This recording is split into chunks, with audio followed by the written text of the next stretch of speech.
Sekolah Kristen Generasi Unggul Banjarmasin hadir untuk menjadi partner orang tua dalam mempersiapkan masa depan anak dengan konsep pendidikan berkarakter unggul. Visi misinya luar biasa yang saya dapatkan untuk anak-anak di sini, dan terbukti setelah 6 bulan anak saya sekolah di sini, Sharon, ada banyak perubahan yang terjadi. Dari awalnya yang ya biasa suka bermain, sekarang jadi lebih bertanggung jawab, lebih banyak membaca firman, dan secara pelajaran dia lebih punya tanggung jawab, beda seperti sebelumnya. Sekarang kalau ada PR atau apa, dia selalu mau berusaha yang terbaik, menyelesaikan yang terbaik. Kalau saya mengajarkan sedikit yang nggak apa-apa, salah, dia nggak mau, dia maunya yang terbaik. Dan saya pikir itu suatu yang positif ya, memiliki rasa tanggung jawab untuk sesuatu yang excellent, yang sempurna. Dan satu hal yang paling signifikan yang boleh saya lihat adalah betapa dia saat ini semangat sekali untuk bisa baca Alkitab. Dan setiap malam dia akan selalu mengingatkan sebelum tidur untuk kita boleh baca Alkitab bersama-sama, merenungkan apa yang menjadi firman Tuhan pada hari itu. Dan setiap harinya dia akan cerita apa saja yang sudah dia pelajari di sekolah, apa yang dipelajari dengan misnya, bahkan apa yang dia sharing dengan teman-temannya di sekolah Genu. Di sekolah Genu juga bakat saya berkembang karena di sekolah Genu sering ada kegiatan-kegiatan yang sangat menarik seperti dance, menyanyi, main seruling. Di situ saya bisa lebih percaya diri untuk tampil. Dan di sekolah Genu juga mentor-mentornya itu sangat baik, dan teman-temannya itu mau berteman dengan siapa saja tanpa membeda-bedakan. Kemudian di sekolah Genu juga rasa kekeluargaannya sangat kuat karena di sekolah Genu satu sama lain itu saling menyayangi, tidak ada yang mau bertengkar.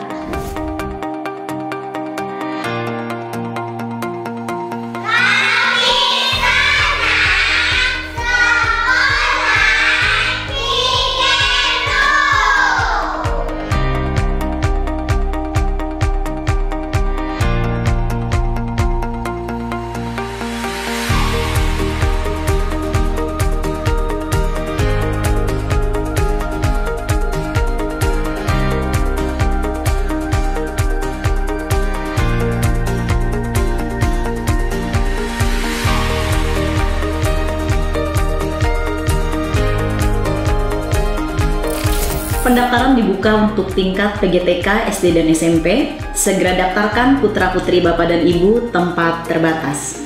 Untuk informasi lebih lanjut dapat menghubungi nomor telepon kami atau langsung ke kantor Sekolah Kristen Generasi Unggul Banjarmasin.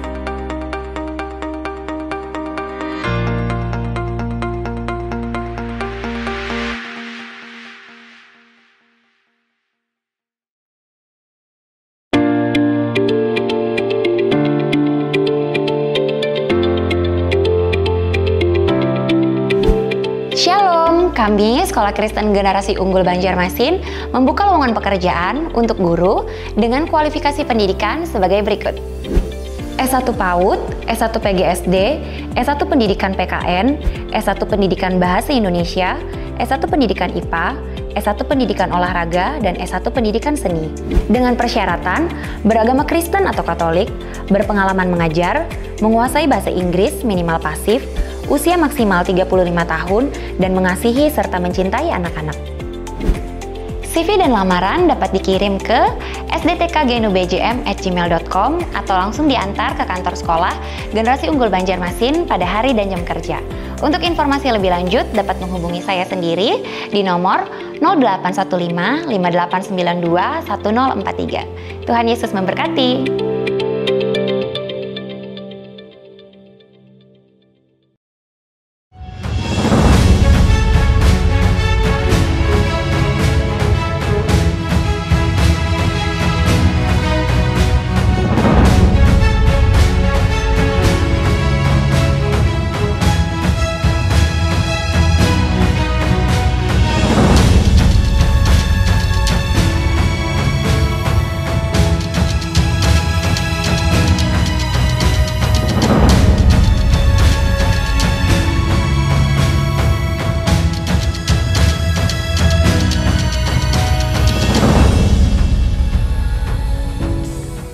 Shalom warga kerajaan, selamat memperingati hari kenaikan Tuhan Yesus Kristus.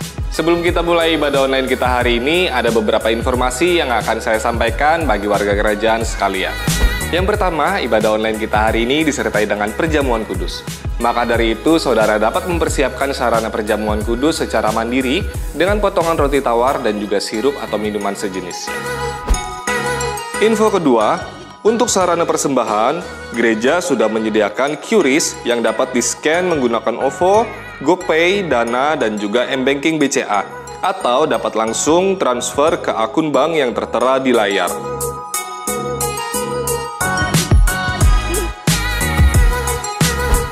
Sekian informasi dari saya. Selamat beribadah, Tuhan Yesus memberkati.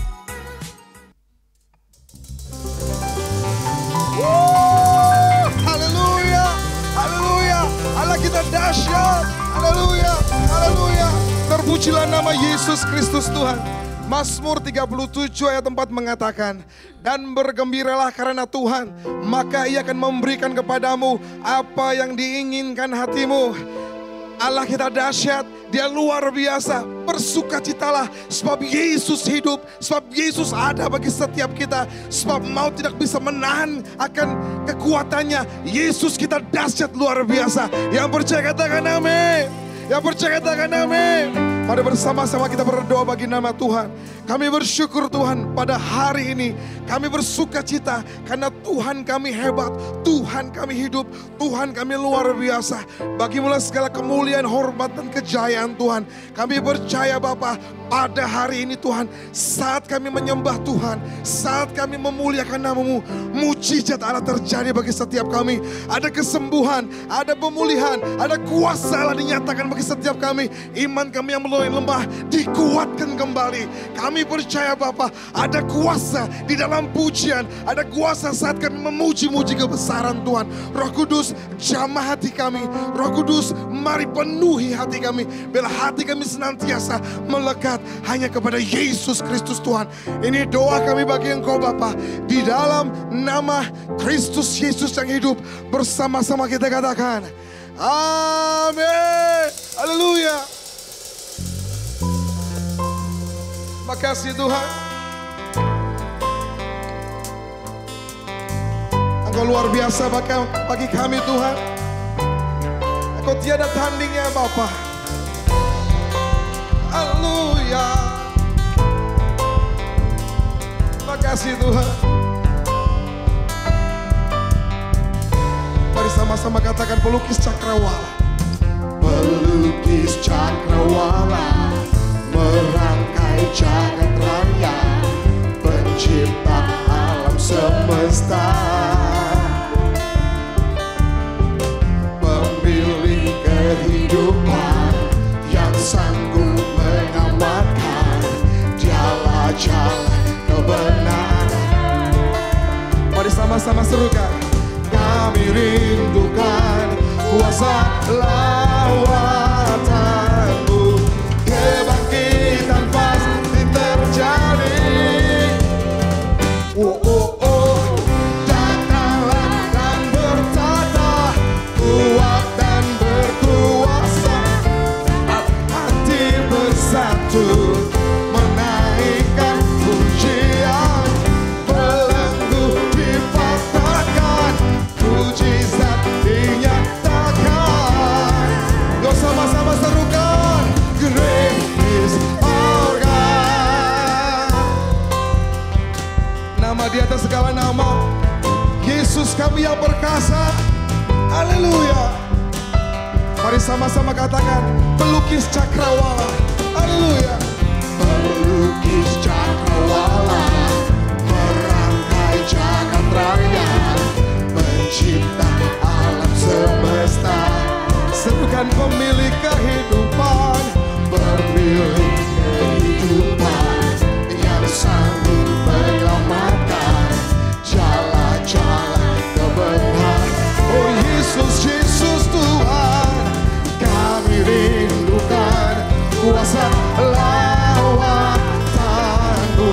kebangkitan pasti terjadi. Mari sama-sama percaya katakan, oh oh oh, datanglah dan bertata.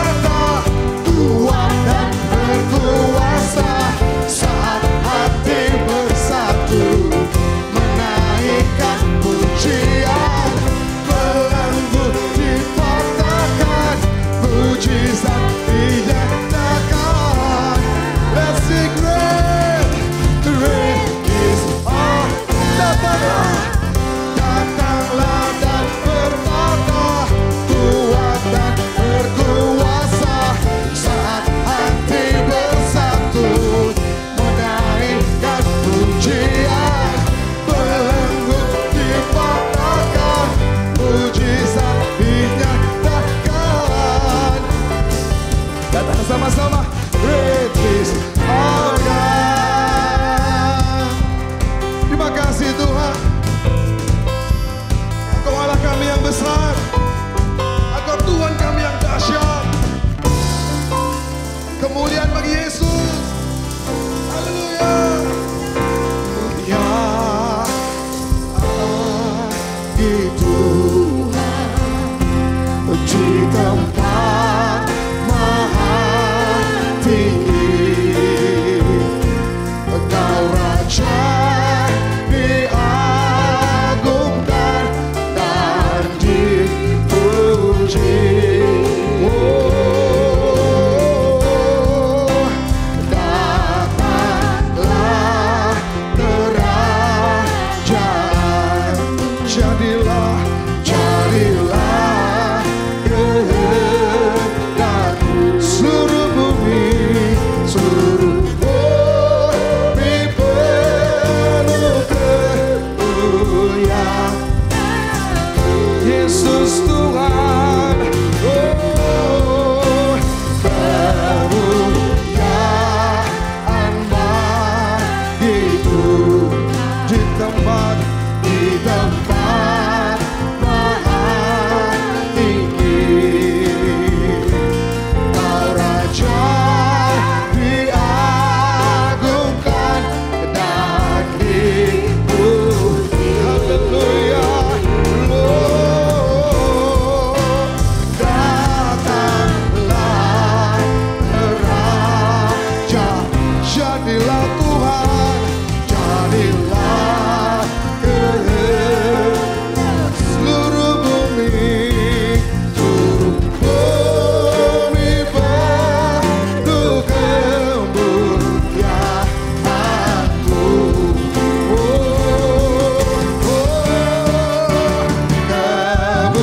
Kemuliaan bagiku di tempat maha tinggi. Kau Raja diagungkan dan dipuji.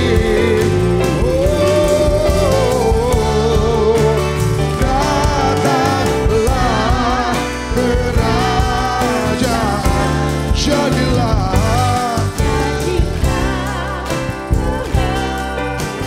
seluruh bumi penuh kemuliaan-Mu. Seluruh bumi, seluruh bumi penuh kemuliaan. Indonesia penuh kemuliaan. Indonesia penuh kemuliaan-Mu.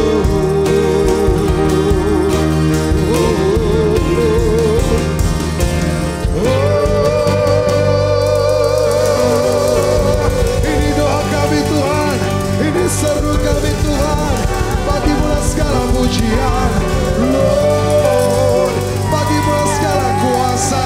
Yesus dimuliakan, Yesus dimasyurkan, Lord. Haleluya. Mari angkat suara kita di hadapan Tuhan. Haleluya Tuhan. Oh, kami bersyukur, kami bersyukur untuk kemurahan-Mu Tuhan, bagi bangsa kami Tuhan, bagi negeri kami Tuhan. Lord,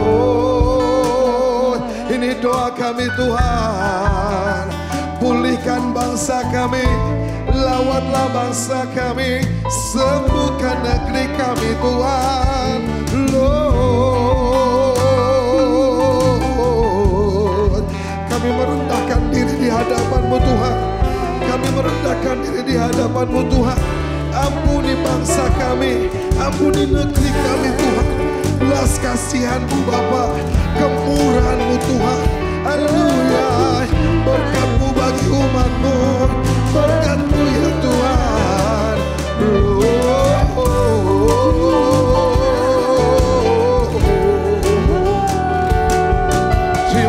kasih Tuhan, Lord Yesus, Lord.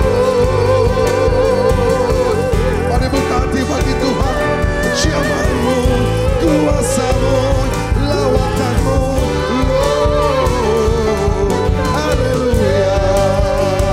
Yesus Engkau perkasa.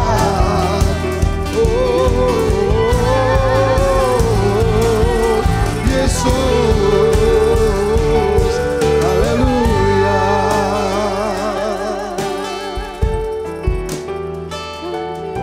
Oh, belas kasih-Mu, oh, dimuliakan,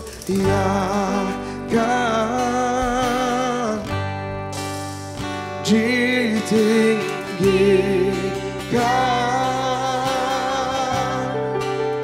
Yesus Tuhan, Kau Rajaku,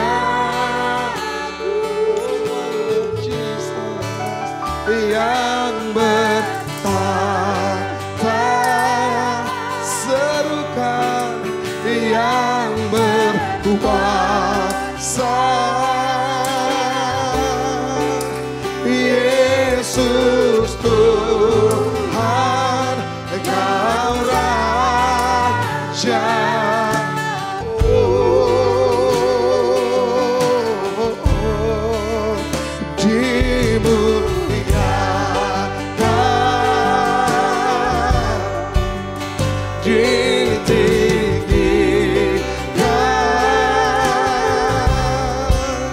Yesus Tuhan, Kau Raja, Kau Rajaku yang bertata, yang berkuasa. Yesus Tuhan, Yesus Tuhan, Kau Raja. Oh, ini seru kami, haleluya. Dimuliakan, Lord, ditinggikan, Yesus Tuhan, haleluya. Kau Rajaku,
Puji Tuhan, kekasih Tuhan, sebelum saya menyampaikan firman Tuhan, saya akan menaikkan satu pujian buat Tuhan dan buat kita semua.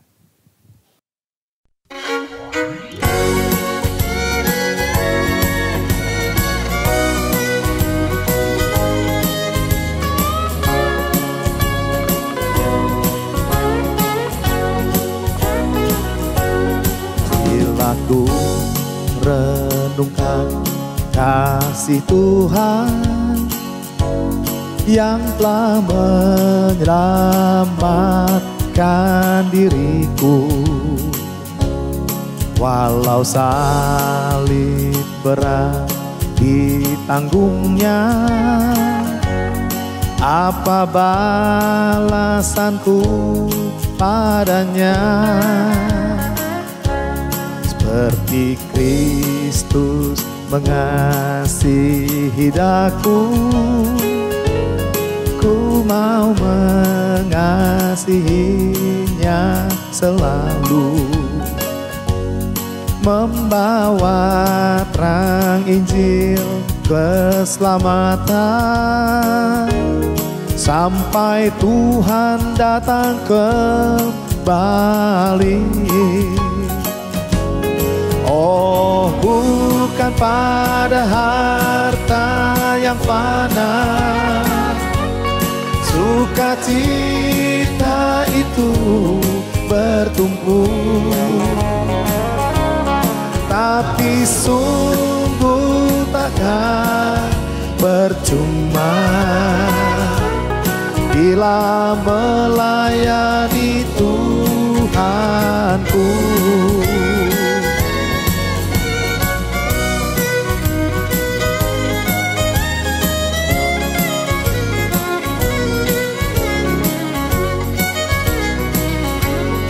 Bila ku renungkan kasih Tuhan yang telah menyelamatkan diriku,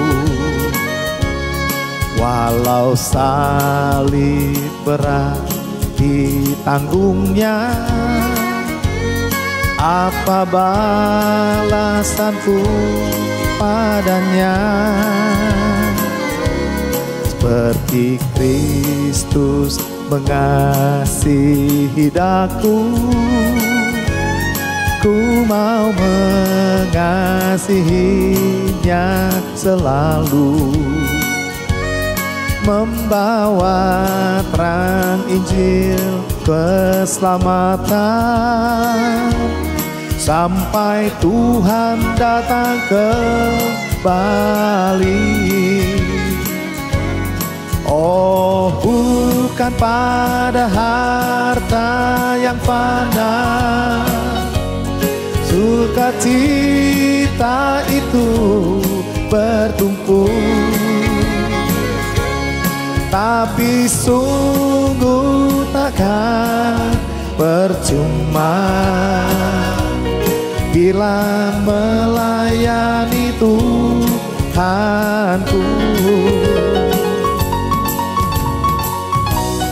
Sungguh saudara, melayani Tuhan itu tidak pernah sia-sia. Dan memang itu Tuhan, saudara, layani dia selagi masih ada kesempatan. Haleluya.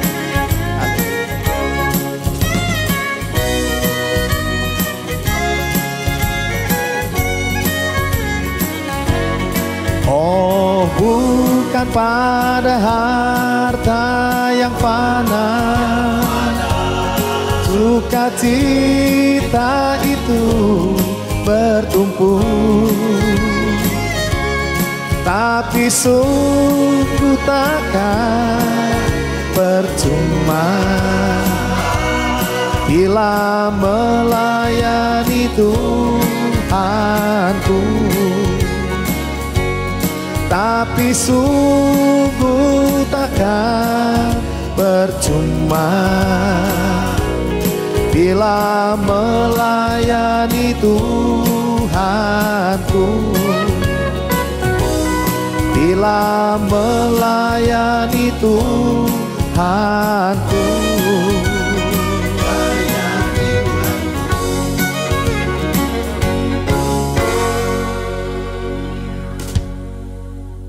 kasih Tuhan, sebelum kita dengarkan firman Tuhan, kita akan berdoa terlebih dahulu.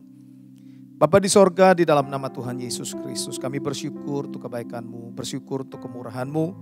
Kami boleh ada sebagaimana kami ada hari ini. Terima kasih Tuhan Yesus, kami masih bisa memuji, menyembah Tuhan, bahkan mendengarkan firman-Mu. Bapa, urapi firman-Mu, urapi hamba-Mu. Taruh firman-Mu di dalam hati hamba-Mu, sehingga hamba-Mu sampaikan seturut dengan kehendak-Mu, dan nama-Mu dipermuliakan. Berbicaralah, kami mau mendengar. Dalam nama Yesus Kristus Tuhan kami berdoa, haleluya, amin, amin. Nah Bapak Ibu Saudara sekalian dikasih oleh Tuhan Yesus Kristus, seperti di mana hari ini adalah kita merayakan ibadah, yaitu ibadah kenaikan Tuhan Yesus ke sorga. Dan kenaikan Tuhan Yesus ke sorga itu bukan hanya fiksi, ya bukan hanya cerita dongeng, tetapi ada saksi-saksi mata yang melihat. Bahkan ada campur tangan ilahi. Itu sebabnya saya akan bacakan firman Tuhan di dalam Matius pasal 28.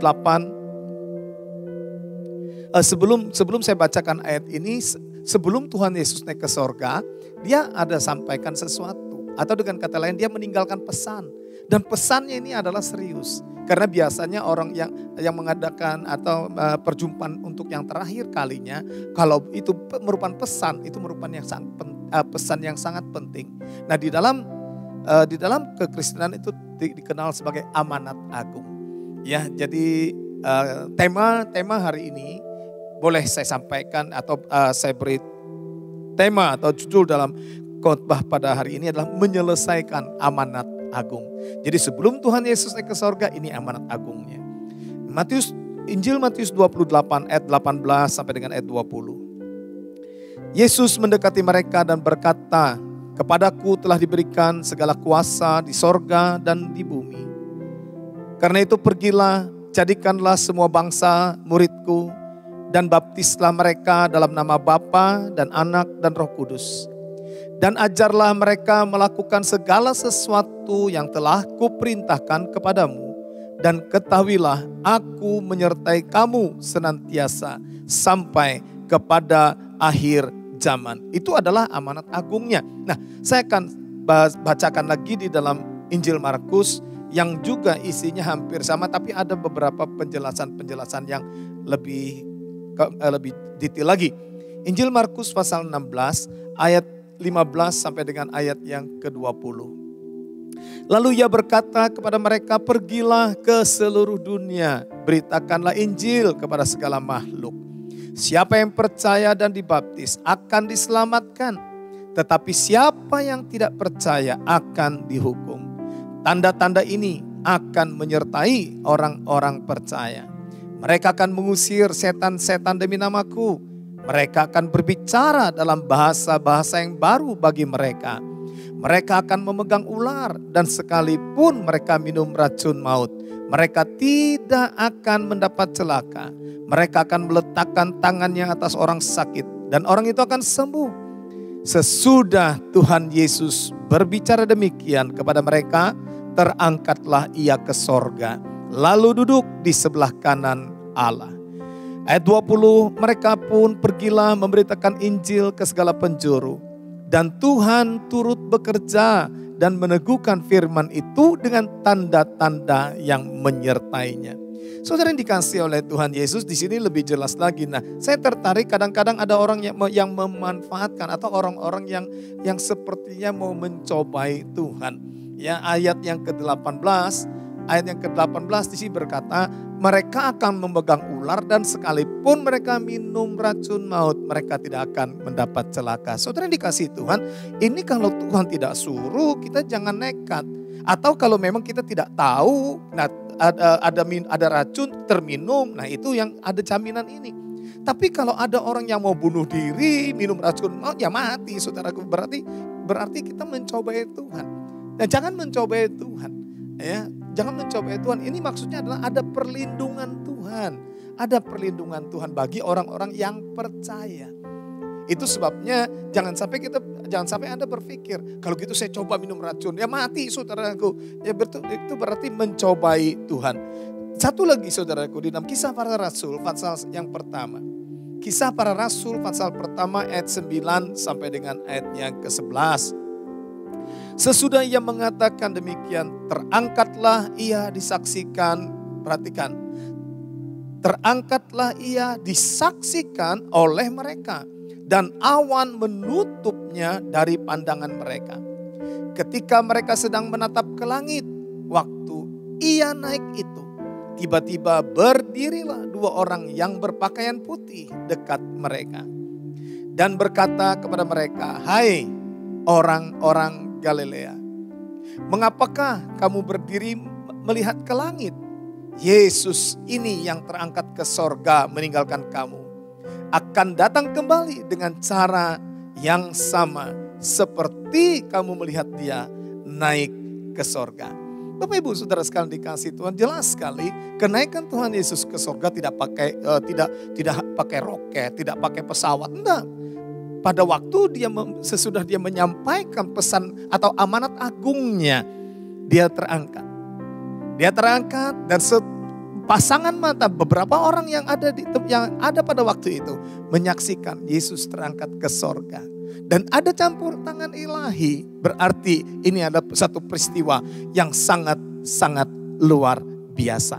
Oleh sebab itu kekasih Tuhan, amanat agung yang Tuhan sampaikan, yang terkenal dengan pesan terakhir daripada Tuhan Yesus kepada umatnya, kepada gerejanya, yang merupakan satu pesan yang serius. Dan ini saudara dan saya harus selesaikan, harus tuntaskan sementara saudara dan saya masih hidup, masih bernafas. Karena amanat agung ini bukan hanya disampaikan kepada para rasul atau kepada murid-murid Tuhan, tapi kepada setiap murid-muridnya yang sampai hari ini saudara dapat mendengarkan firman Tuhan. Ini adalah tugas saudara dan saya, yaitu untuk menyelesaikan amanat agung daripada Tuhan Yesus Kristus. Sekali lagi saya katakan, selama kita masih bernafas, selama kita masih hidup, manfaatkan, gunakan kesempatan yang ada untuk menyelesaikan amanat agung Tuhan Yesus Kristus. Nah, apakah amanat agung Tuhan Yesus itu, saudaraku? Yang pertama adalah menjadikan semua bangsa murid Tuhan Yesus.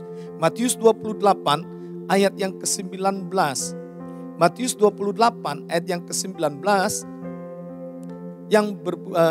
Matius 28 ayat 19 yang berkata, "Karena itu pergilah, jadikanlah semua bangsa muridku dan baptislah mereka dalam nama Bapa dan Anak dan Roh Kudus." Jadi saudara dikasih Tuhan, yang pertama amanat agung itu adalah menjadikan semua bangsa murid Tuhan Yesus. Jadi bukan dijadikan anggotaku, anggota jemaatku, anggota gerejaku, keliru, tapi menjadikan seluruh bangsa, semua bangsa itu murid Tuhan Yesus Kristus. Nah, saya heran sekarang ini lagi demam saya katakan ada gereja-gereja tertentu sedang demam, yang seolah-olah kalau jemaatnya penuh itu rasanya ukuran sukses, walaupun dilakukan hal-hal yang bertentangan dengan yang dilakukan adalah tidak sesuai dengan firman Tuhan. Kenapa saya katakan tidak sesuai dengan firman Tuhan? Ada gereja-gereja yang kerjaannya, hobinya hanyalah memindahkan jemaat dari satu gereja yang sudah jemaat yang sudah bergereja, yang sudah melayani, dipindahkan kepada gerejanya. Apakah itu yang Tuhan kehendaki? Apakah itu yang Tuhan mau? Sehingga berpikir dengan ukuran gereja yang besar jumlahnya, walaupun caranya nggak benar, walaupun caranya memindahkan jemaat lain, jemaat yang sudah bergereja, yang sudah digembalakan, dipindahkan ke penggembalaannya. Nah, itu tentu saja tidak benar. Apa kebanggaannya? Apa kebanggaannya bagi gereja tersebut, walaupun jumlahnya besar, tapi hanya memindah-mindahkan dari jemaat lain kepada jemaatnya.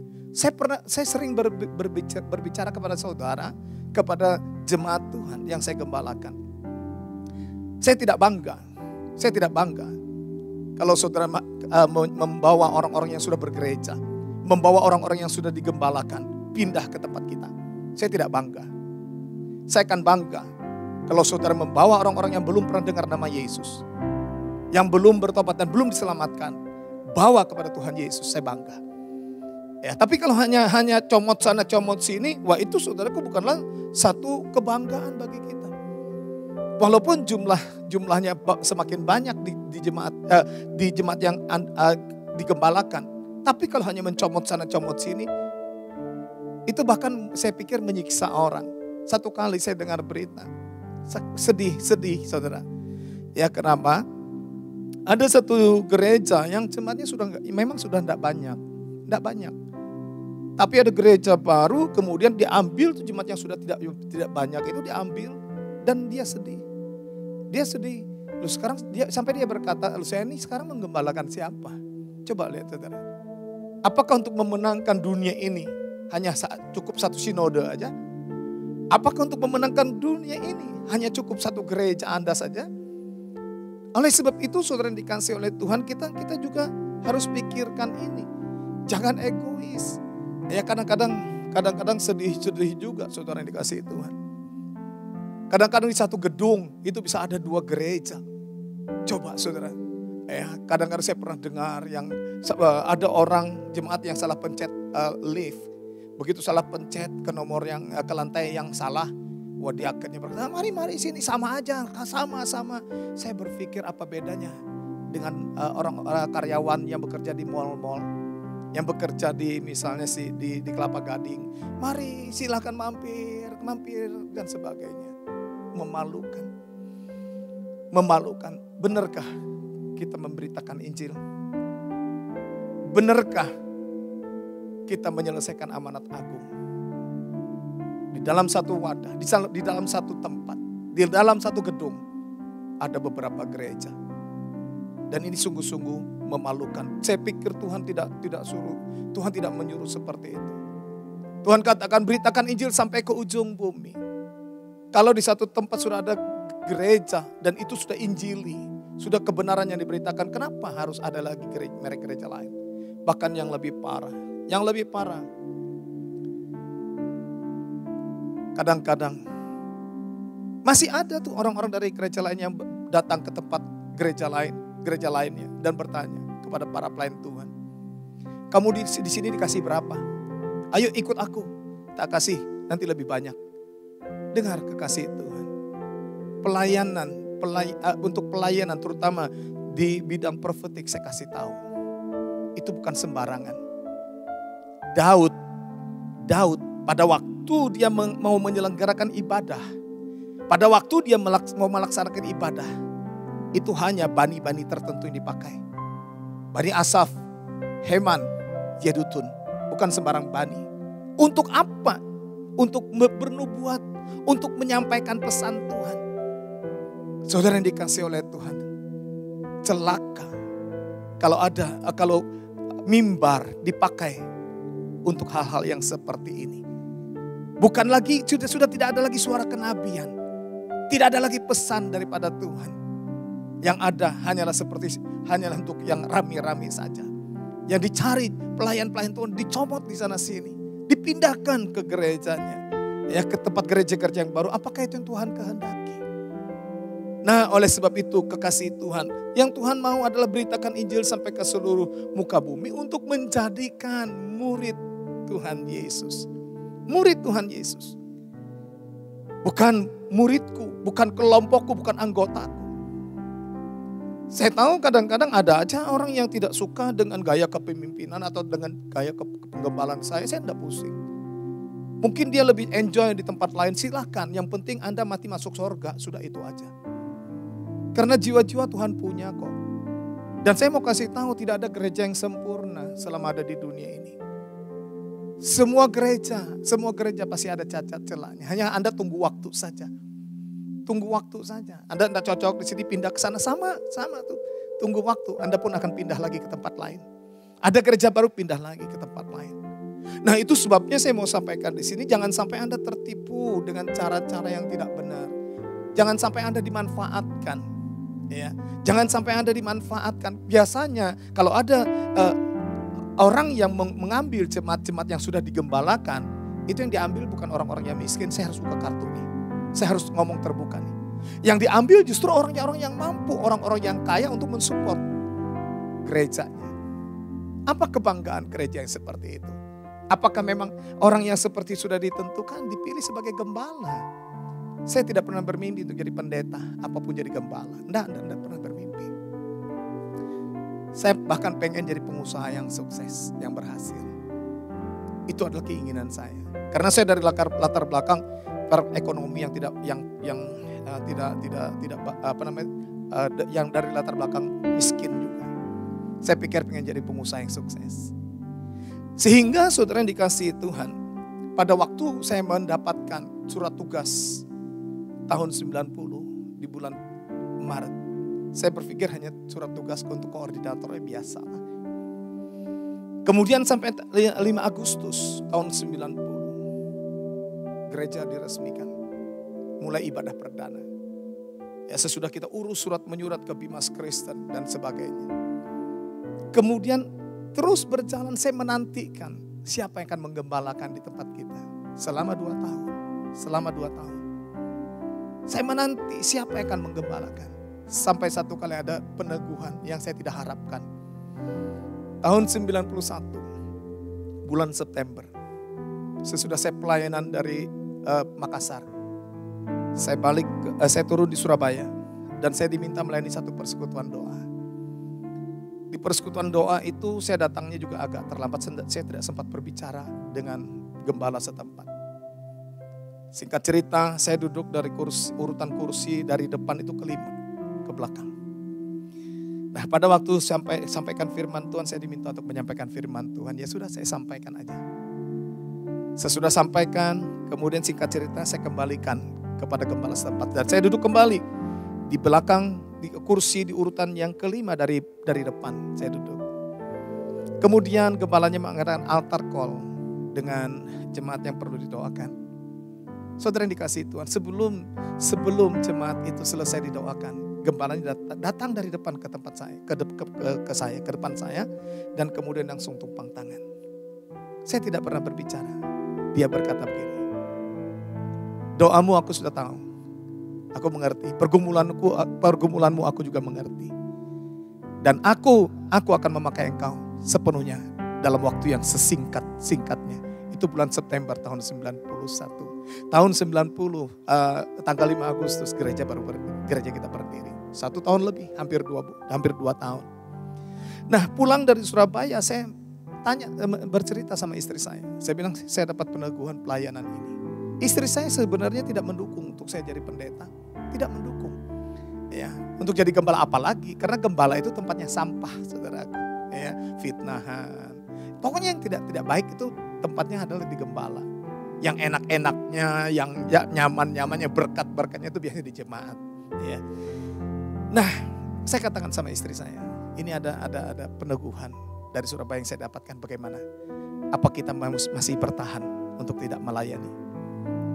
Jangan-jangan kita nanti seperti Yunus, kita melarikan diri dari panggilan. Sehingga di mana kita berada, kita menyusahkan orang dan membuat orang rugi. Karena apa? Karena di mana kita melayani, di sana orang jadi rugi, orang jadi bermasalah gara-gara kita. Apa mau seperti itu? Istri saya berkata, menjawab, oh ya enggak mau. Nah, kita berdoa. Saya bilang kita berdoa. Karena mertua saya juga tidak mendukung, saudaraku, saya untuk jadi pendeta. Ya, mertua saya tidak mendukung karena saya adalah orang kepercayaan dari mertua saya, boleh dikatakan seperti itu, saudara. Ya bahkan jujur saya katakan, tanda tangan saya di bank itu, saudaraku, saya dipercayakan untuk menandatangani cek. Sehingga adik ipar saya kalau misalnya minta tanda tangan, dia datang ke saya untuk saya menandatangani cek. Sampai seperti itu mertua saya mempercayai saya. Karena prinsip yang saya pertahankan adalah jujur. Jujur ini penting sekali. Orang tua saya, papi saya itu dari saya kecil memperingatkan jujur. Jaga nama. Yang ketiga, jangan menghendaki barang orang yang bukan menjadi milikmu. 3 ini dari saya kecil sampai sekarang ini terngiang-ngiang. Dari kecil papi saya menasihati, mengasih wejangan, telinga saya tutup supaya, karena dia waktu memberi wejangan pada waktu kami mau tidur. Saya tutup dengan bantal. Masih terdengar juga. Tapi akibatnya sampai sekarang itu terngiang-ngiang. Jujur, jaga nama, dan jangan pernah menghendaki barang orang yang bukan milikmu. Saudara yang dikasihi Tuhan, itu yang saya pertahankan. Nah, sehingga mungkin dari kejujuran itu saya dipercayakan untuk tanda tangan cek. Ya, sehingga adik ipar saya itu datang ke saya itu minta tanda tangan cek dari saya. Saudara yang dikasihi oleh Tuhan Yesus Kristus. Dengan demikian, mertua saya itu enggak bisa terima kalau saya jadi pendeta. Nanti dia pikir anak cucunya dikasih makan apa. Apalagi mertua saya dari latar belakang orang Pantekosta, saudaraku. Ya mungkin dia pikir pendeta itu hidup dari salam tempel. Ya saya bisa mengerti lah. Dan saya sendiri juga tidak pengen jadi pendeta kok. Apalagi jadi gembala. Tidak terpikir. Makanya pada waktu saya sampaikan seperti itu dengan istri saya. Istri saya berkata, ya jangan sampai kita bikin orang susah. Oke, kita berdoa. Kalau Tuhan kehendaki tahun depan kita full time, kita akan melangkah. Kalau 5 tahun lagi Tuhan kata melangkah, baru kita melangkah. Yang penting kita berdoa. Saya pernah cerita kepada saudara di dalam ibadah biasa, dalam ibadah minggu. 4 hal yang saya pernah minta dengan Tuhan. Selama pergumulan saya hampir 2 tahun. Saya katakan, Tuhan ini kenapa gak ada orang yang mau menjadi gembala Tuhan? Kenapa? Ya. Saya menanti ini Tuhan, kenapa? Dan selama berjalan waktu saya berdoa sama Tuhan, Tuhan kalau Engkau menghendaki saya untuk jadi gembala dan sepenuh waktu, saya hanya minta 4 hal. Yang pertama Tuhan, saya mau melayani Tuhan dengan pengurapan Allah dari tempat yang maha tinggi. Yang kedua, saya mau melayani Tuhan pada waktu saya sukses, pada waktu saya di puncak. Bukan pada waktu melarat, susah, sengsara, miskin. Saya tidak bisa jadi berkat, tidak bisa jadi kesaksian. Tapi pada waktu saya di puncak. Dan yang ketiga, saya mau melayani Tuhan pada waktu saya sehat. Bukan karena sudah koma, bukan karena selang infus di sana kanan kiri, buka belakang atas bawah, sudah di ICU. Enggak, saya tidak mau. Dan saya mau melayani Tuhan. Yang keempat, jamin keluarga saya. Hanya itu saudaraku, pergumulan saya sebelum saya dapatkan peneguhan daripada Tuhan. Makanya saya kaget tersentak pada waktu saya didoakan. Dan dikatakan pergumulanmu aku sudah tahu. Doamu aku mengerti. Aku akan pakai engkau sepenuhnya dalam waktu yang sesingkat-singkatnya. Wow. Nah oleh sebab itu saudara yang dikasihi Tuhan. Saya mau sampaikan kepada saudara begini. Kalau anak Anda tidak punya panggilan untuk jadi gembala, jangan jadikan gembala. Kalau anak Anda tidak ada panggilan untuk jadi pendeta, jangan jadi pendeta. Jadilah pengusaha. Jadilah orang-orang yang sukses. Jadilah orang-orang yang hebat. Yang takut akan Tuhan. Ajar mereka takut akan Tuhan. Ajar mereka untuk memiliki iman di dalam Tuhan. Sampai mereka sukses, berhasil, mentok dalam pendidikannya. Baru serahkan kepada Tuhan. Bangga enggak seperti pendeta, insinyur, Niko Nyoto Raharjo. Keren kan? Insinyur. Sudah insinyur, kemudian baru serahkan kepada Tuhan. Pendeta, insinyur, Timotius Arifin Teja Sukmana. Loh, keren kan? Luar biasa loh. Nah, kemudian hadiahnya dari pelayanan ada doktornya. Hadiah dari teologi ada doktornya. Keren. Tapi yang pengangguran, saya sedih kadang-kadang. Orang anak yang disekolahkan di sekolah Alkitab itu yang jelek-jelek. Yang baik-baiknya, oh kamu harus jadi dokter. Kamu harus jadi berhasil. Kamu harus membantu di toko.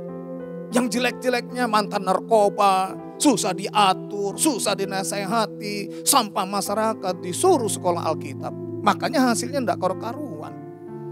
Karena saya sedih melihat ada pendeta telanjang di tengah jalan, pendeta loh. Tapi jangan lihat pendetanya, latar belakangnya. Kenapa yang dikirim sekolah teologi yang mutunya kurang baik? Loh saudaraku, maunya minta yang terbaik dari Tuhan. Maunya minta yang hebat yang bagus dari Tuhan, yang terbaik. Tapi untuk Tuhan dikasih yang amburadul, yang tak karu-karuan. Saya 6 bersaudara, anak yang pertama. Saya bangga dilahirkan dari keluarga. Melewati mami, dibesarkan oleh papi dan mami. Dan saya bangga dilahirkan dari keluarga ini. Ya, dan kemudian saya jadi hamba Tuhan. Saya bangga saudaraku. Ya. Puji Tuhan. Nah oleh sebab itu Bapak Ibu Saudara sekalian dikasihi Tuhan. Amanat agung daripada Tuhan Yesus. Jadikan semua bangsa murid Tuhan. Bukan jadi anggotaku, bukan. Bukan jadi muridku, bukan saudaraku. Ya, bukan jadi muridku. Kemudian di sana dikatakan apa saudaraku? Yang kedua kita lihat untuk ini untuk menjadikan semua bangsa menjadi murid Tuhan Yesus. Itu adalah perlu bekerja sama atau berkolaborasi. Kita tidak bisa sendirian. Saya tidak bisa sendirian. Gereja kami tidak bisa sendirian untuk menjangkau jiwa-jiwa. Perlu kolaborasi. Tapi yang sehati, yang bisa kerja sama.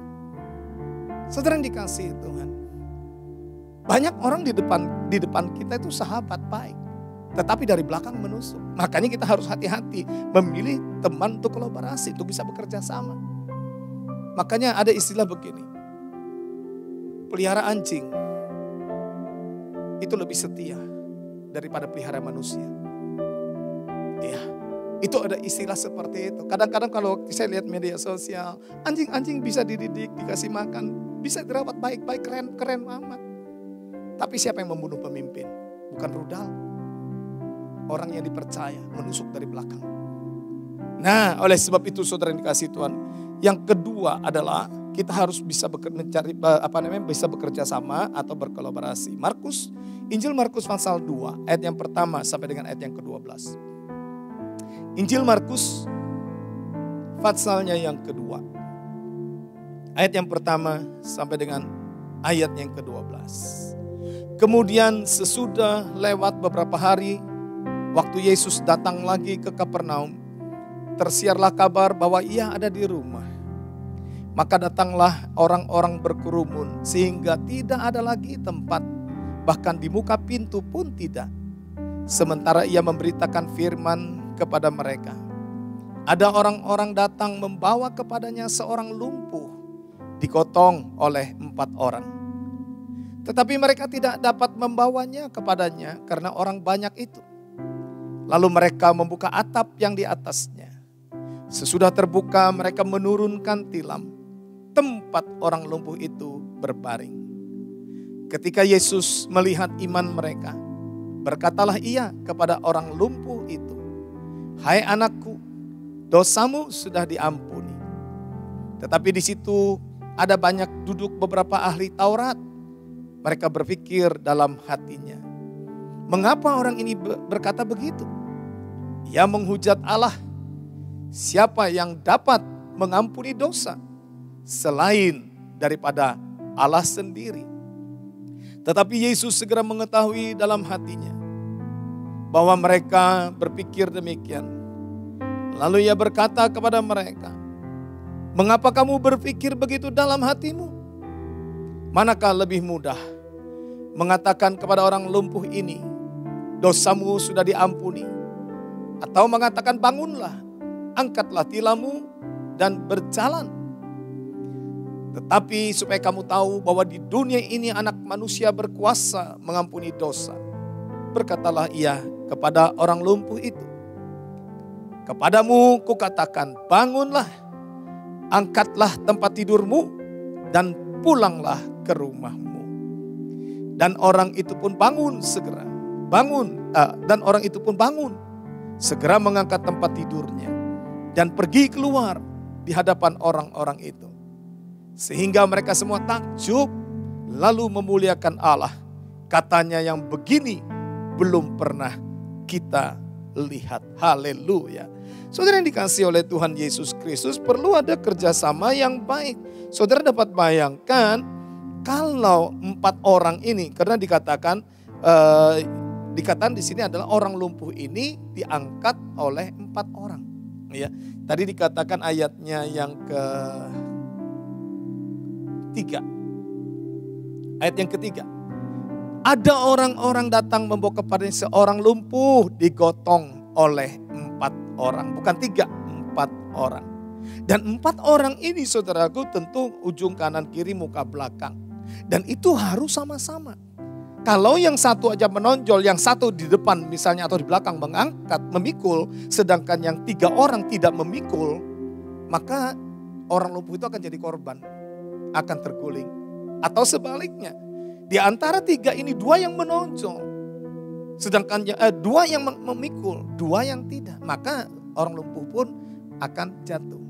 Dengar kekasih Tuhan, bukankah kita Tuhan katakan, beritakan Injil, bawa kabar baik. Kemana kayak? Kepada orang-orang yang lumpuh, orang-orang yang tidak memiliki pengharapan, orang-orang yang putus asa. Itu adalah tugas saudara dan saya. Nah, oleh sebab itu saudara yang dikasihi oleh Tuhan Yesus Kristus, kita disuruh untuk membawa itu, untuk memberitakan Injil, kabar baik, berita sukacita. Berita ada di dalam Tuhan ada pengampunan, ini yang kita sampaikan. Bukan berita buruk. Ya, yang kita sampaikan bukan fitnahan, bukan cacian, bukan. Mimbar bukan untuk mencaci maki. Mimbar dipakai untuk membawa kabar baik. Mimbar dipakai untuk memberitakan kabar sukacita bahwa di dalam Yesus ada pengampunan, di dalam Yesus ada pengharapan, di dalam Yesus ada penebusan, di dalam Yesus ada sukacita. Ini yang harus kita beritakan. Oleh sebab itu, beritakan Injil kepada semua makhluk, kepada semua orang. Orang mau terima atau tidak terima itu bukan urusan kita. Dan yang penting bagi saudara dan saya, kita tidak menjadikan orang, kita memberitakan Injil tidak menjadikan orang menjadi Kristen loh saudaraku. Saya mau kasih tahu sekali lagi. Jangan pernah memberitakan Injil untuk menjadikan orang menjadi Kristen.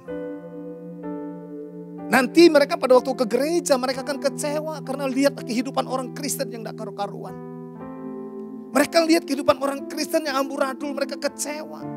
Mereka akan berkata lebih baik agamaku yang dulu. Aku tidak pernah menipu orang.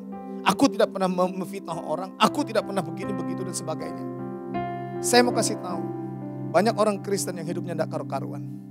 Yang tidak bisa menjadi berkat. Makanya jangan jadikan orang untuk menjadi orang Kristen. Jadikan pengikut-pengikut Kristus. Jangan jadikan anggota gereja. Biarkan dia mau ke gereja mana. Jangan dipaksa orang yang sudah ke gereja, orang yang sudah digembalakan, jangan dipindahkan dari gereja itu ke gereja kita. Jangan. Biarkan dia jadi berkat di sana. Apalagi kalau orang itu jemaat itu orang kaya, dia sudah berjemaat di tempat orang lain, sudah bergereja di sana, jangan dipindah ke gereja kita. Biar dia dijadikan berkat di sana. Nah, harusnya itu seperti itu. Jangan kita dorong jemaat, ayo cari jiwa-jiwa. Loh, yang dicari bukan jiwa-jiwa yang belum bertobat. Ya, yang dicari itu justru yang belum bertobat. Makanya firman Tuhan berkata begini nih. Oke, sebelum saya lanjut ke sana. Yang Tuhan mau itu, saudara dikasih Tuhan adalah supaya memberitakan Injil itu kepada orang-orang yang lemah, orang-orang yang tidak memiliki pengharapan. Nah, jadi kita lihat di sini tadi saudaraku, berkolaborasi. 4 orang ini harus bersama-sama mengangkat. Dan saudaraku, tidak ada yang lebih penting kan? Tidak ada yang lebih utama. Bersama-sama mengangkat. Dan kemudian mereka melihat tidak menemukan jalan buntu, tidak menemukan jalan keluar di dalam ayat yang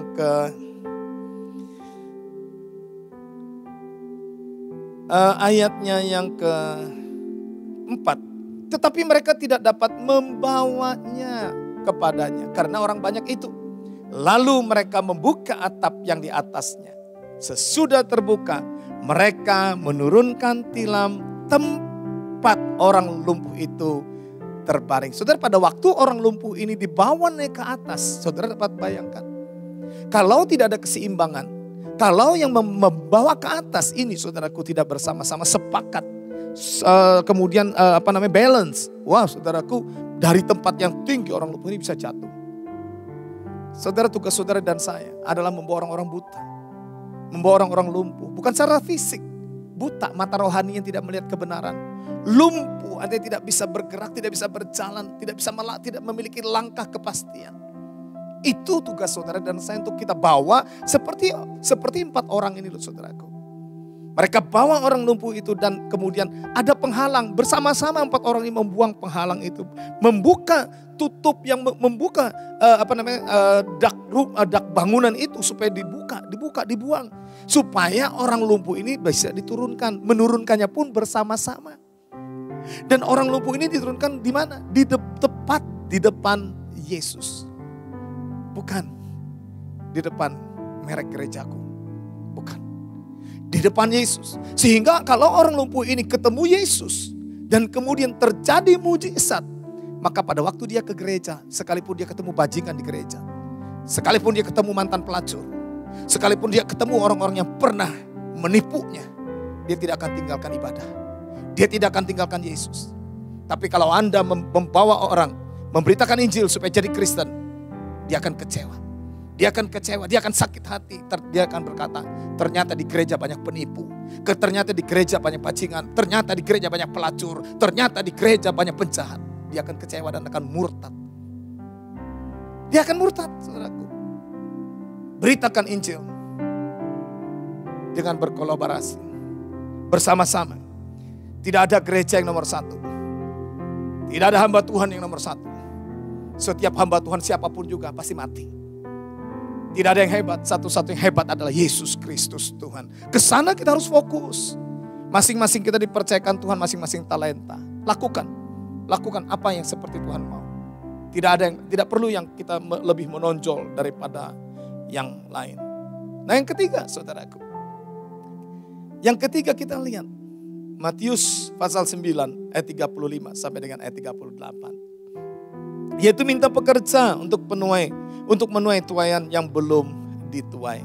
Jadi saudara yang dikasihi Tuhan, amanat agung Tuhan Yesus itu adalah menjadikan semua bangsa murid Tuhan Yesus. Menjadi murid. Begini saudara, untuk percaya kepada Yesus tidak perlu bayar harga.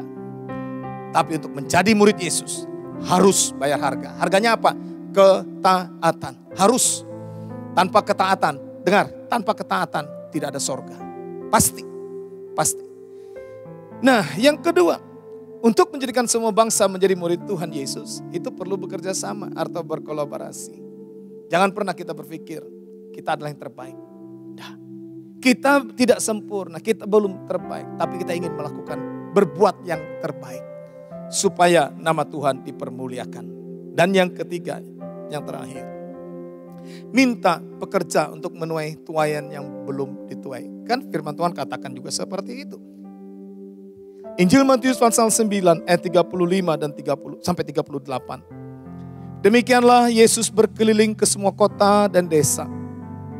Ia mengajar dalam rumah-rumah ibadat dan memberitakan Injil kerajaan sorga serta melenyapkan segala penyakit dan kelemahan. Melihat orang banyak itu, tergeraklah hati Yesus oleh belas kasihan kepada mereka. Karena mereka lelah dan terlantar seperti domba yang tidak bergembala. Maka katanya kepada murid-muridnya, tuaian memang banyak, tetapi pekerja sedikit. Karena itu mintalah kepada Tuhan yang punya tuaian, supaya ia mengirimkan pekerja-pekerja untuk tuaian itu. Jadi Bapak Ibu Saudara sekalian yang dikasihi oleh Tuhan Yesus Kristus, kita tahu sekarang adalah saat-saat untuk menuai. Kalau Injil sudah diberitakan, Injil sudah disaksikan, orang tertarik melihat hidupmu dan hidupku, di mana ada Yesus di dalamnya. Dan kemudian kita dapat bekerja sama antara satu dengan yang lain untuk membawa orang lumpuh, orang buta, orang timpang untuk datang kepada Yesus. Dan kita kewalahan karena tuaian itu, Alkitab katakan tuaian telah menguning dan siap untuk dituai. Siap untuk dituai, tapi pekerjaannya kurang. Makanya firman Tuhan katakan minta kepada yang mempunyai tuaian. Minta apa yang diminta? Minta kirim penuai. Untuk apa? Untuk menuai yang belum dituai. Nah kalau penuai menuai tuaian yang sudah dituai. Saya ulangi. Kalau penuai menuai tuaian yang sudah dituai. Milik orang lagi. Itu apakah disebut penuai? Saya rasa bukan. Itu namanya penjara atau perampok. Jangan menuai tuaian. Jangan menuai tuaian yang sudah dituai. Jangan mencari jiwa-jiwa yang sudah bergereja. Jangan memindahkan jiwa-jiwa yang sudah digembalakan. Saya tidak bangga. Cari jiwa-jiwa yang belum dituai. Cari jiwa-jiwa yang tidak memiliki pengharapan. Cari jiwa-jiwa dan selamatkan jiwa-jiwa yang tidak memiliki kepastian hidup yang kekal. Alkitab mencatat, 1 jiwa bertobat. 1 jiwa orang jahat, orang kafir bertobat. Dengar baik-baik. 1 jiwa, malaikat di surga bersuka cita. Hanya 1 jiwa. Berapa tahun Anda jadi orang Kristen? Sudahkah menyelesaikan amanat agung Tuhan Yesus? Sudahkah melakukan seperti yang Dia perintahkan? Sebelum Dia naik ke surga. Pergi, beritakan Injil. Jadikan semua bangsa muridku. Baptis mereka dalam nama Bapa, Anak, dan Roh Kudus. Yaitu dalam nama Yesus Kristus. Nah, Oleh sebab itu, saudara yang dikasihi oleh Tuhan Yesus Kristus, ini penting sekali bagi saudara dan saya. Ya, oleh sebab itu, saudara yang dikasihi Tuhan, belajar dari firman Tuhan. Belajar sungguh-sungguh supaya kita tidak salah di hadapan Tuhan. Saudara yang dikasihi oleh Tuhan Yesus Kristus, memberitakan Injil bukan hanya di gedung-gedung. Memberitakan Injil bukan hanya di tempat-tempat di kota-kota besar. Belajar dari Tuhan Yesus. Apa yang Tuhan Yesus lakukan? Dia memberitakan Injil. Masuk dari kota-kota ke desa-desa. Itu yang dia lakukan. Ya, dia tidak hanya memberitakan Injil hanya di hotel-hotel.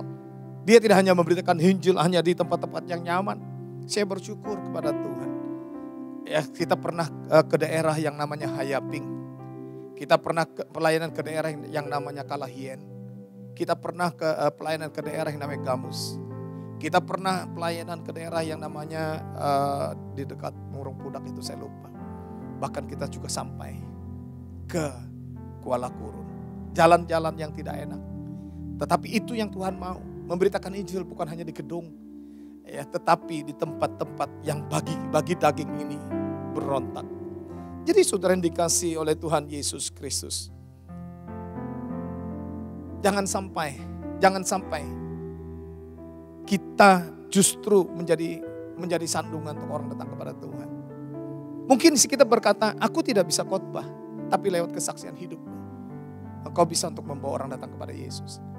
Saudara pernah dengar namanya Mahatma Gandhi? Mahatma Gandhi itu pernah berkata, hampir-hampir aku jadi orang Kristen. Kenapa?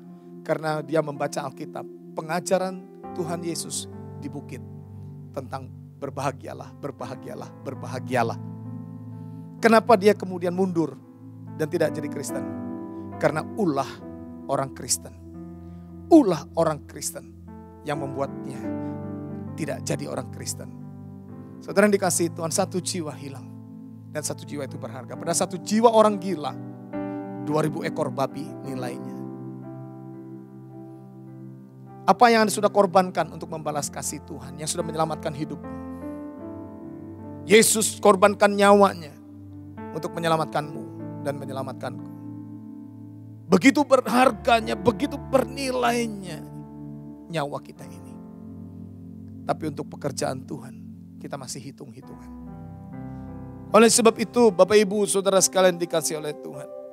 Mari ikuti apa yang Tuhan mau. Jadikan semua bangsa murid Tuhan. Beritakan Injil.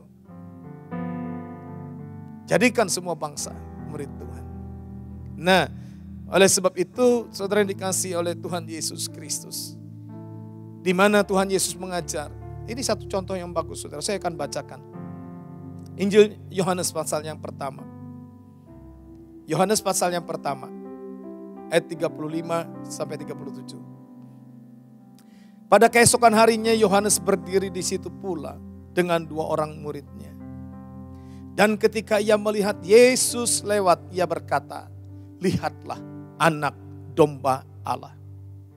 Kedua murid itu mendengar apa yang dikatakannya itu. Lalu mereka pergi mengikut Yesus. Apa Yohanes sedih? Apa Yohanes marah? Enggak. Karena Yohanes mengarahkan murid-muridnya kepada Yesus. Dia berkata, lihat anak domba Allah yang menghapus dosa dunia. Yohanes tidak berkata, lihat aku. Lihat merek gerejaku. Lihat organisasi sinodeku. Enggak. Lihat anak domba Allah. Lihat anak domba Allah. Ini sesuatu yang luar biasa. Ayo bawa jiwa-jiwa. Kenalkan kepada Yesus. Bukan kepada merek gereja kita. Bukan. Dan kalau orang itu sudah diselamatkan, dia mau ke ibadah di mana silahkan. Tapi jangan dipaksa-paksa. Jangan dibawa orang yang sudah bergereja. Saya mohon, orang yang sudah digembalakan, orang yang sudah berjemaat, apalagi orang tua orang kaya, jangan dipindah dari gereja yang asal. Jangan. Biarkan dia jadi berkat di gerejanya. Biarkan.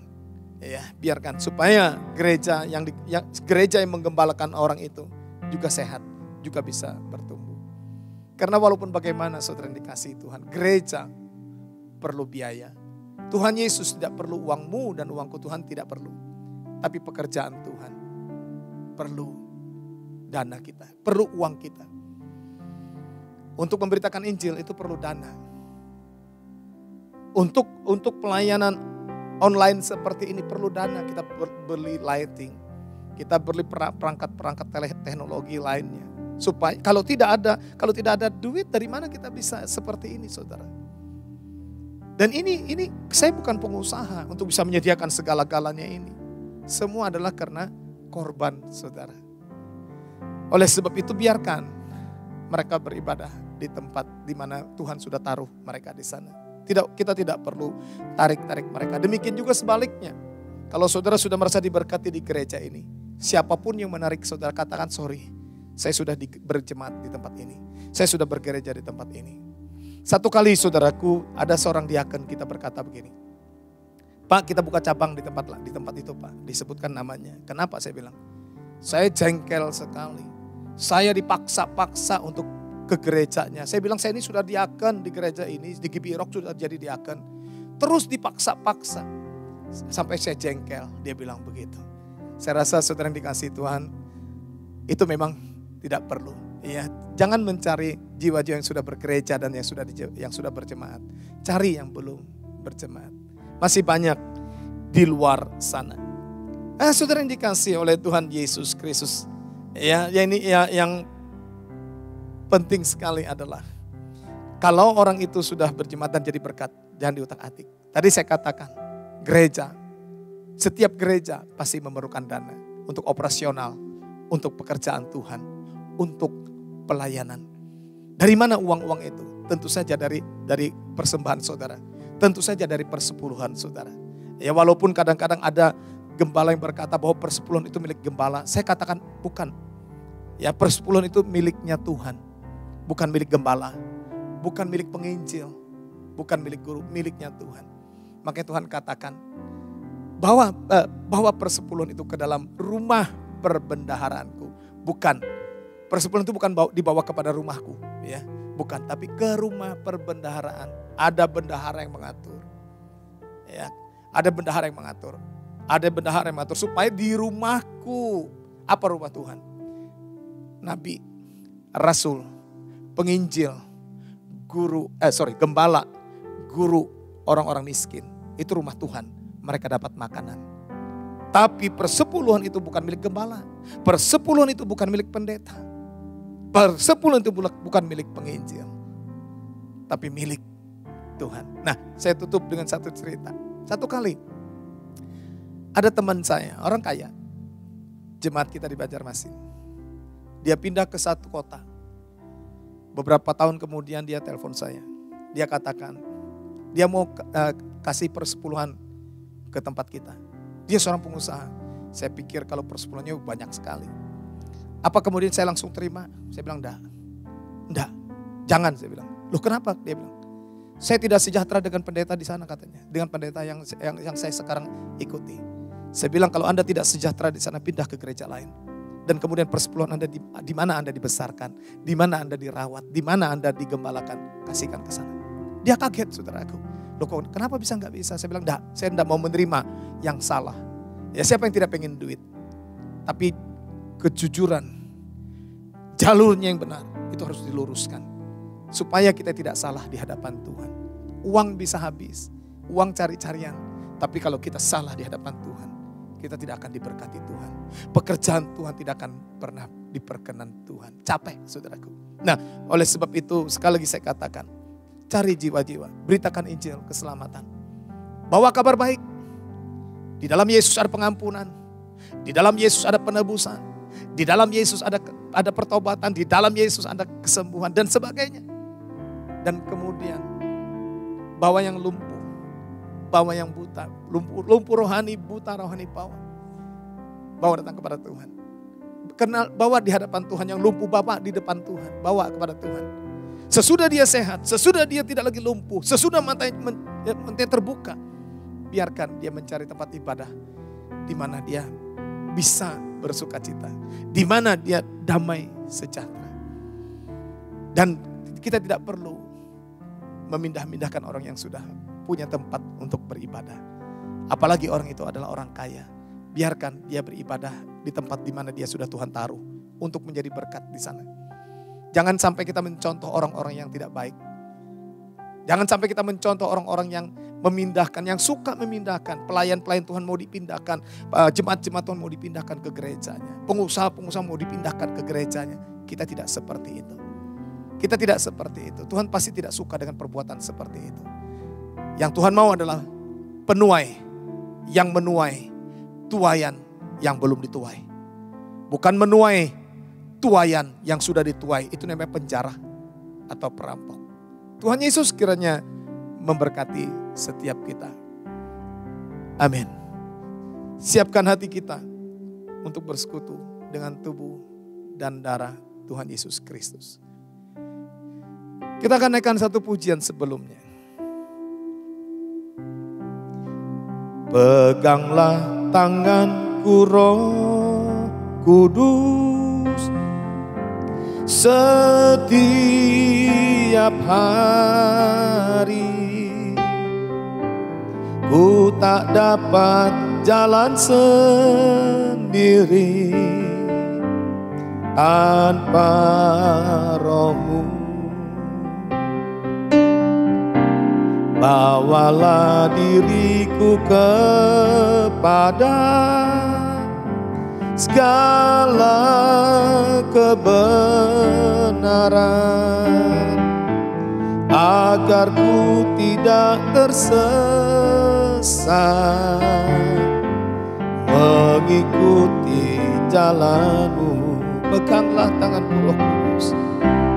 Peganglah tanganku Roh Kudus setiap hari. Ku tak dapat jalan sendiri tanpa Roh-Mu.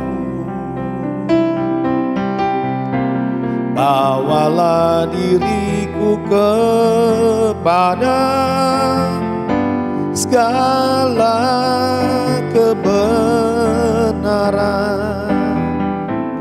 agar ku tidak tersesat mengikuti jalan-Mu. Sementara musik mengalunkan pujian ini, kita berdoa. Bapa, terima kasih untuk firman-Mu yang sudah kami dengar. Biarlah firman yang kami dengar tidak kembali dengan sia-sia, tapi boleh tertanam di dalam setiap loh hati kami masing-masing.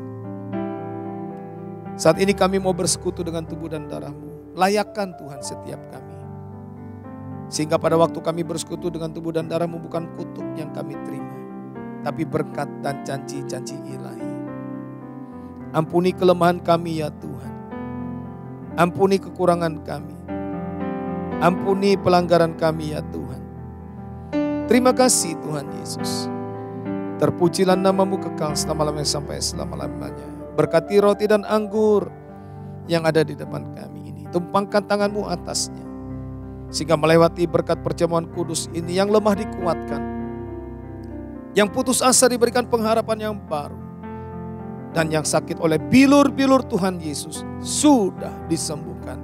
Sudah disembuhkan. Bapa, terima kasih. Terpujilah nama-Mu kekal selama-lamanya sampai selama-lamanya.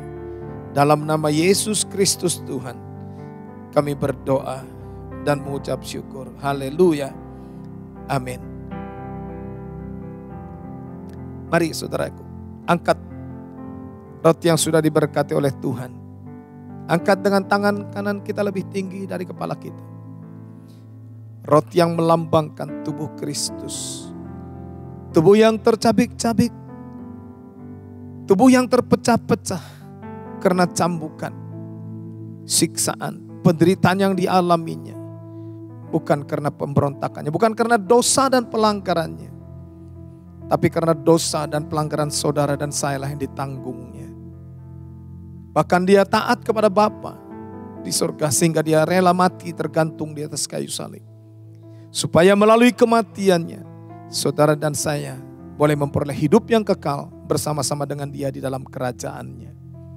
Bukankah roti yang sudah diberkati oleh Tuhan ini adalah persekutuan dengan tubuh Kristus? Haleluya. Amin. Mari makan dalam nama Tuhan Yesus Kristus.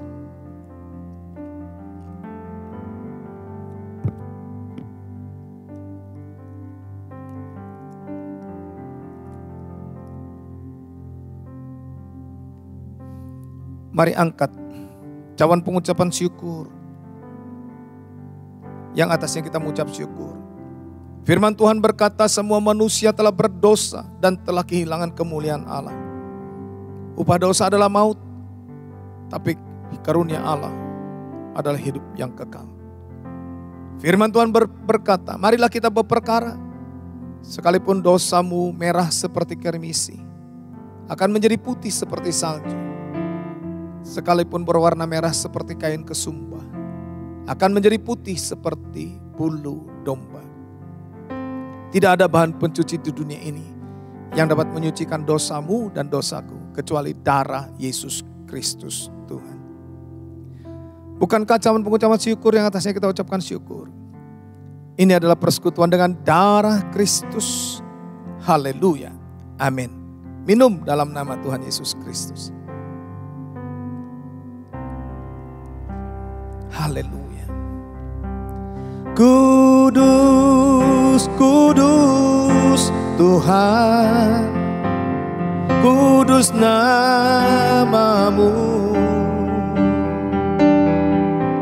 Ku beri syukur dalam simfoni indah, ajaib, ajaib, ajaib, ajaib Tuhan, ajaib namamu.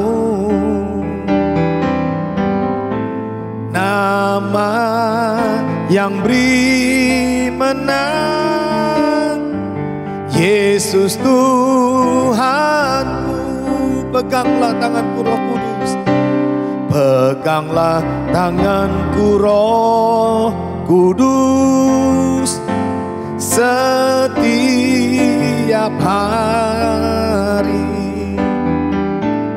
Ku tak dapat jalan sendiri tanpa Roh-Mu. Bawalah diriku kepada segala kebenaran, agar ku tidak tersesat mengikuti jalan-Mu, agar ku tidak tersesat mengikuti jalan-Mu, agar ku tidak tersesat mengikuti jalan-Mu. Mari kita berdoa. Bapa, terima kasih Engkau sudah memberkati setiap kami. Tidak terkecuali Tuhan, yang di rumah juga Tuhan sudah Engkau memberkati. Perlindungan, pemeliharaan, penyertaan-Mu ada atas setiap kami. Melalui persekutuan dengan tubuh dan darah-Mu, kami diberikan kekuatan yang ekstra yang oleh Yesus Kristus Tuhan. Kami semakin intim dengan Tuhan. Terima kasih Tuhan Yesus. Melalui persekutuan dengan tubuh dan darah-Mu, kami semakin dikuatkan di dalam Tuhan. Bapa, tidak lupa juga kami berdoa untuk bangsa dan negara kami ke dalam tangan. Kami serahkan ke dalam tangan Tuhan. Biar kiranya Engkau sembuhkan dari wabah virus corona ya Tuhan. Sembuhkan dan pulihkan juga perekonomian Indonesia. Nama-Mu dipermuliakan. Berikan hikmat dan tuntunan-Mu kepada hamba-Mu, Bapak Presiden Joko Widodo. Sehingga setiap keputusan yang diambil seturut dengan kehendak dan rencana-Mu. Dan nama-Mu dipermuliakan dan Indonesia dipulihkan dan disembuhkan. Tidak lupa untuk Kalimantan secara keseluruhan. Engkau juga Tuhan menyembuhkan dari wabah virus corona. Dan juga memulihkan dari perekonomiannya. Di dalam nama Yesus Kristus Tuhan. khususnya Kalimantan Selatan dan Kalimantan Tengah. Engkau memberkati, menyembuhkan dari wabah virus corona, dan dari perekonomiannya Tuhan juga pulihkan demi nama Yesus Kristus Tuhan. Kota kami Banjarmasin kami serahkan ke dalam tangan kuat kuasa-Mu. Banjarmasin Utara, Banjarmasin Selatan, Banjarmasin Barat, Banjarmasin Tengah, Banjarmasin Timur dipulihkan, disembuhkan dari wabah virus corona. Dan perekonomian juga disembuhkan. Penghasilannya dari warganya juga Engkau memberkati. Sehingga nama-Mu dipermuliakan. Keamanan, ketentraman, ketenangan yang datangnya daripada Tuhan menyelimuti kota kami Banjarmasin. Kalimantan bahkan seluruh Indonesia. Bapa terima kasih. Kami serahkan jemaat-Mu ke dalam tangan pemeliharaan Tuhan. Baik yang ada di Banjarmasin, di Banjarbaru, Kota Baru, Kuala Kapuas, Pelangkaraya, Kuala Kurun. Tuhan Engkau memberkati. Demikian juga yang ada di Sampit ya Tuhan. Biar jemaat-Mu semua sehat-sehat. Ada semua dalam pemeliharaan Tuhan, perlindungan Tuhan. Tidak ada yang sakit, perekonomiannya juga Tuhan cukupkan untuk keperluan sehari-hari. Tidak ada yang kelaparan, nama-Mu dipermuliakan. Terima kasih Bapak. Akhirnya kami akhiri ibadah kami sehari ini. Dan sebelumnya biarlah Engkau memberkati setiap kami dengan berkat-berkat yang terbaik dari tempat yang maha tinggi, yang menyertai kami mulai sekarang sampai Yesus Kristus Tuhan datang kembali. Dengan mengangkat kedua tangan kami arahkan hati kami kepada Yesus Kristus Tuhan yang adalah sumber segala berkat. Hari ini kami siap untuk diberkati dan menerima berkat Allah dari tempat yang maha tinggi. Kekasih-kekasih Tuhan yang sudah diberkati oleh Tuhan, terimalah berkat dari Bapa Surgawi, kasih sayang daripada Yesus Kristus Tuhan kita, serta persekutuan di dalam Roh-Nya yang kudus, yang senantiasa memimpin, menyertai, memelihara, melindungi dan memberkati saudara. Usaha pekerjaan saudara diberkati oleh Tuhan. Hidup rumah tangga saudara diberkati oleh Tuhan. Kesehatan saudara diberkati oleh Tuhan. Pelayanan saudara diberkati oleh Tuhan. Para suami diberkati oleh Tuhan. Para istri diberkati oleh Tuhan. Anak-anak juga diberkati oleh Tuhan. Juga para orang tua diberkati oleh Tuhan. Bahkan keturunan orang benar diberkati oleh Tuhan. Dan anak cucu kita tidak akan pernah meminta sedekah. Apapun yang saudara kerjakan melalui kedua tangan saudara. Karena saudara mengasihi Tuhan dengan segenap hati. Mencintai pekerjaan Tuhan dengan tulus hati. Dan menjadikan Tuhan Yesus sebagai satu-satunya sumber kehidupan saudara. Maka segala perkara dibuatnya berhasil. Yang percaya dan diberkati Tuhan, percaya bahwa pertolongan Tuhan kita Yesus Kristus tidak pernah terlambat. Bersama-sama dengan saya berkata, amin. Amin. Amin. Tuhan Yesus memberkati saudara.